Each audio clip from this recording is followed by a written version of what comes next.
অসমত থকা মাৰৱাৰী বঙালী বিহাৰী বা মিয়া যিকোনো সম্প্ৰদায়ৰ লোকে যদি নিজকে অসমীয়া বুলি ভাবে ইয়াত থকা খিলঞ্জীয়া অসমীয়া মানুহৰ লগত মিলিজুলি থাকিব বিচাৰে অসমৰ উন্নতিৰ হকে কাম কৰিব বিচাৰে অসমক নিজৰ মাতৃভূমি বা কৰ্মভূমি বুলি কয় তেনেহ'লে অহা জনগণনাত তেওঁলোকে নিজৰ মাতৃভাষা অসমীয়া বুলি লিখিব লাগে মুখ্যমন্ত্ৰী ডাক্তৰ হিমন্ত বিশ্ব শৰ্মা ডাঙৰীয়া অসম বিধানসভাৰ মজিয়াত এই কথাখিনি কৈছে তেওঁ কৈছে অসমীয়া জাতি এটা লুপ্ত হোৱা জাতি এই জাতিটো আৰু কিছু সময়ৰ বাবে নিজৰ মাটি আৰু মাতৃভূমিত সন্মানেৰে জীয়াই থাকিব পাৰে সেইকাৰণে মই আপোনালোকৰ সহযোগিতাৰ কামনা কৰিছোঁ তেওঁ আৰু কৈছে যে বৰ্তমান অনা অসমীয়াৰ লগত যি আছে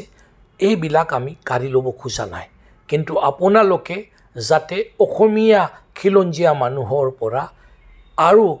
কিবা কাঢ়ি নলয় তাৰ বাবে আমি আপোনাক সকীয়াই দিছোঁ শুনক হিমন্ত বিশ্ব শৰ্মা ডাঙৰীয়া কি কৈছে সেন্সাছৰ সময়ত আপোনালোকে কি ক'ব মই জানোৱেই যদি অসমীয়া ভাষা বুলি ক'ব লাগে আমাক খিলঞ্জীয়া বুলি কওক তেতিয়াহে আমি অসমীয়া ভাষা লিখিম স্যাৰ 100% লিখিব অসমীয়া বুলি 100% আপুনি আজি এতিয়া পৰিৱেশ মই কৈছোঁ যে 2001 সেন্সাছ 2011 সেন্সাছ 2011 সেন্সাছত কংগ্ৰেছ দলৰ সংসদ সদস্যই নিজৰ লেংগুৱেজ অসমীয়া বুলি লিখা নাই মিয়া ভাষা বুলি লিখি দিছে এইটো কি ভাষা ভগৱান জানে নাই আপুনি লিখিছে কিন্তু সেন্সাছ ৰিপৰ্টটো উলিয়াই লওক জনিয়া চাৰ্কুলতটো বঙালী হিন্দু নাই তেতিয়া জনিয়া চাৰ্কুলত মাদাৰ কেইজন আছে কেইজন কওক আপুনিয়ে কৈ দিয়ক সংখ্যাটো কিমান বাকীটো গোটেই না কিমান আছে কৈ দিয়ক আপুনি জনিয়া চাৰ্কুলত বঙালী হিন্দু 2-3 হাজাৰ হ'ব বাছ কিন্তু মাতৃভাষা বঙালী বুলি কোৱা মানুহৰ সংখ্যা বহুত বেছি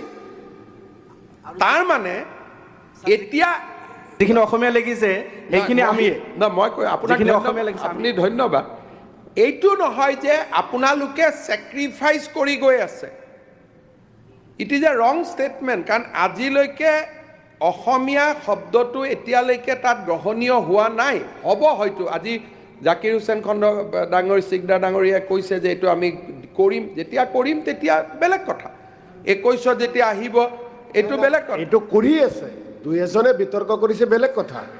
জেনেৰেল এইটো নহয় বেছিভাগে এইটো কৰি আছে নহয় ষ্টেটিষ্টিকে এইটো আৰু যেতিয়া এইটো লৈ বিতৰ্ক হ'ব যেতিয়া কথা পাতিম তেতিয়া বহলাই কম যে কিছু সংখ্যা কিয় আহিছে ঠিক আছে যিসকলে সেন্সাছৰ অফিচাৰ যায় বহু মানুহক বুজাবলৈ অসুবিধা হয় ভুলত এইটো কৰে কিন্তু মনে প্ৰাণে সকলে অসমীয়া ভাষা ভাল পায় কয় আৰু আহি থকা দিনত মই এইটোকে ক'লোঁ যে আপুনি এজন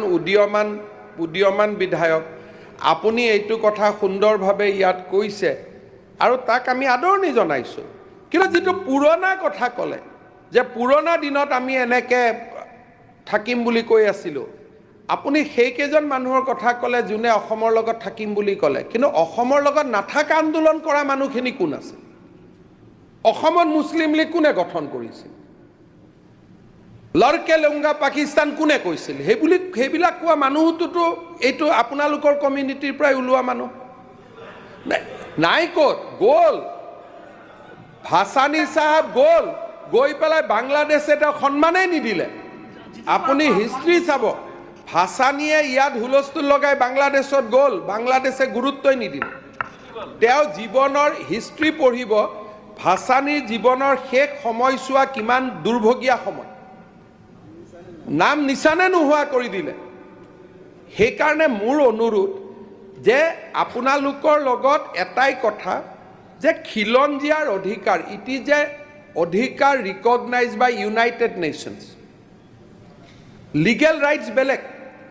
এতিয়া আপোনালোকে কৈছে যে আমি উজনিত কিয় নাযাম মই ৰিপিট নকৰোঁ কিয় নাযাব যেতিয়া মানুহখিনিয়ে আপোনালোকক মৰমেৰে মাতিব আপোনালোক নিশ্চয় যাব কোনোবাই বিনা নিমন্ত্ৰণত ক'ৰবাত যায় নেকি কাৰো ঘৰতো কোনো নাযায় বিনা নিমন্ত্ৰণত সেইকাৰণে এই কথাটো যিমানে আপোনালোকে কৈ থাকিব ৰেজিষ্টেঞ্চ হ'ব কিন্তু যদি ধুনীয়া শাক পাচলি সাৰ নাই পেষ্টিচাইড নাই ইউৰিয়া নাই অৰ্গেনিক শাক পাচলি আমিয়ে গৈ কিনি লৈ আহিমগৈ কিন্তু শাক পাচলিটোতো অৰ্গেনিক হ'ব লাগিব না গতিকে তেতিয়াতো আমিও যাম খাবৰ কাৰণে গতিকে এইটো হ'ল সম্পৰ্কটো বজাই ৰাখিলে আমি আগবাঢ়িব পাৰিম গতিকে আজি মই ভাবোঁ যে অসম বিধানসভাৰ কাৰণে এটা গুৰুত্বপূৰ্ণ দিন বটদ্ৰৱাত এই আইনখন যদি আজিৰ পৰা 30 বছৰ আগত যদি পাছ হ'লেতেন আমি এভিকশ্যন কৰিব নালাগিলেতেন আৰু ইমান কথাও ক'ব নালাগিলেতেন গতিকে মই ভাবোঁ যে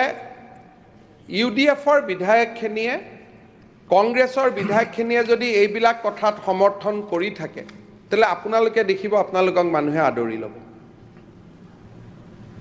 যেতিয়া আপোনালোকে মুকলি মনে যদি আজি প্ৰস্তাৱ দিয়ে যে বৰদোৱা সত্ৰত 5 কিলোমিটাৰ কিয় কৰিছে ছাৰ আপুনি ইমান কনজুচ 10 কিলোমিটাৰ কৰক তেতিয়া আপোনালোকক ইমান মানুহে ভাল পাব নহয় মই বুজাব নোৱাৰোঁ বৰপেটা সত্ৰত আপোনালোকে কওক যে ছাৰ এইটো 10 কিলোমিটাৰ কৰি দিয়ক তেতিয়া বৰপেটা সত্ৰখন কোনে চানখাই কৰা প্ৰথম লাইখুটাটো চানখাই কৰা নহয় জানো বৰপেটা সত্ৰ হয় নহয় গতিকে সেই ধৰণৰ ইতিহাসো আমাৰ অসমত আছে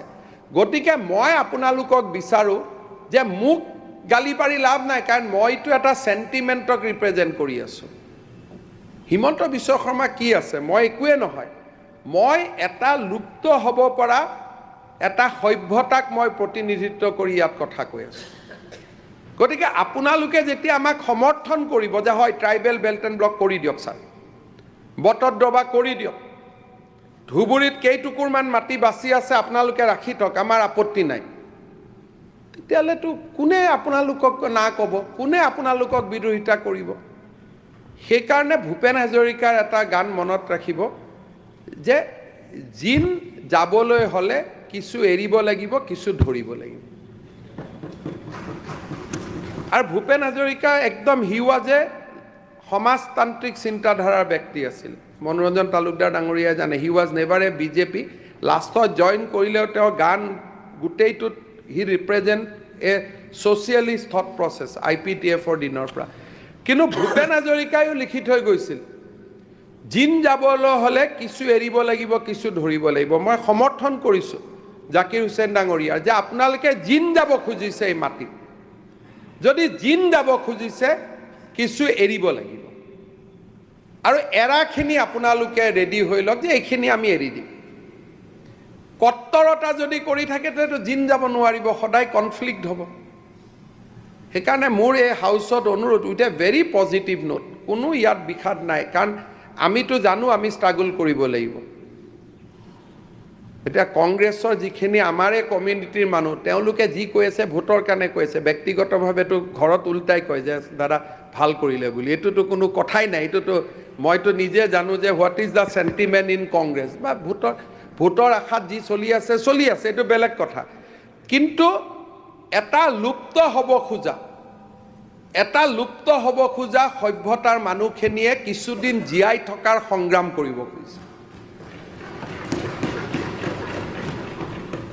আমি কেইদিনমান যেন আৰু বাচি থাকোঁ মমডাল নুমুৱাৰ আগতে আমি অলপ জ্বলিব খুজিছোঁ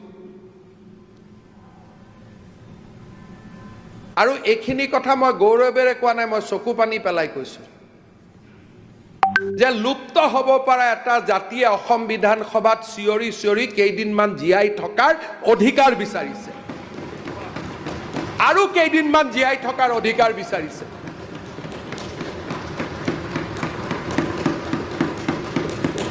ধুবুৰী গ'ল গোৱালপাৰা গ'ল বৰপেটা গ'ল দৰং গ'ল নগাঁও গ'ল মৰিগাঁও গ'ল মানে মাটি বাৰীবোৰ গুচি গ'ল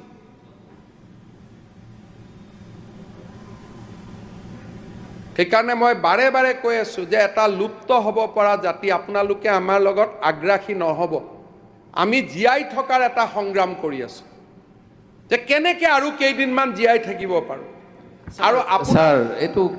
গোল বুলি কৈছে স্যাৰ কেনেকৈ স্যাৰ অসমীয়া জাতি অসমীয়া সমাজখন যাব পাৰে স্যাৰ 1920 চনত নগাঁও জিলাত স্যাৰ আলিটামনিত সদাগৰে স্যাৰ অসমীয়া মাধ্যমৰ বিদ্যালয় স্থাপন কৰিছে ব্ৰিটিছে স্থাপন কৰা নাই কেনেকৈ ক'ব পাৰে আমি বৰ্জন কৰিছোঁ আপোনালোকৰ ঢিঙত আজি শুনি লওক আমি প্ৰটেষ্ট কৰিছো আৰু অৰুণ যাওক আপোনালোক গৈ লাজ লাগিব লাগে আপোনালোকক লাজ লাগিব লাগে প্ৰটেষ্ট কৰক ইতিহাসে আপোনালোকক কেনেকে চাব কংগ্ৰেছক 21 চনৰ সেন্সাস ফিগাৰ ওলোৱাৰ পিছত আপোনালোকে নিজে দুখ কৰিব 21 চনৰ সেন্সাস ফিগাৰ ওলোৱাৰ পিছত ইহঁতৰ গাত অসমীয়া তেজ নাই আৰু মই আজি ইয়াত অনুৰোধ কৰিছো যিখিনি জিন যাব খুজিছে মুছলমান মানুহ পমুৱা মুছলমান মানুহ কাৰো শত্ৰু নাই জিন যাব খোজা মুছলমান মানুহখিনি আমাক সহায় কৰক আমি একো আপোনালোকৰ পৰা কাঢ়িব খোজা নাই যি আছে সেইখিনি আপোনালোকৰ থাকিব আমাৰ পৰা আৰু মাত্ৰ নাকাৰ হাৰিব যি আছে আমি আপোনালোকৰ পৰা আৰু একো আমি আপোনালোকৰ পৰা কোনো কাঢ়ি লোৱাৰ আকাংক্ষা নাই সেইকাৰণে আইনখনত মই আনিছো যে যাৰ মাটিত বহি আছে ই বহি থাকিব ইয়াত মই লিখা নাই যে ইণ্ডিজেনাছ মানুহখিনিৰ মাটি কাঢ়ি লোৱা হ'ব মই লিখিছো যে যিখিনি মানুহৰ মাটি আছে সেইখিনিৰ মাটি থাকিব মাত্ৰ এটাই অনুৰোধ যদি আপোনালোকে জিন যাব খুজিছে ভূপেন হাজৰিকা ডাঙৰীয়াৰ ভাষাত আমাৰ পৰা আৰু নাকাঢ়িব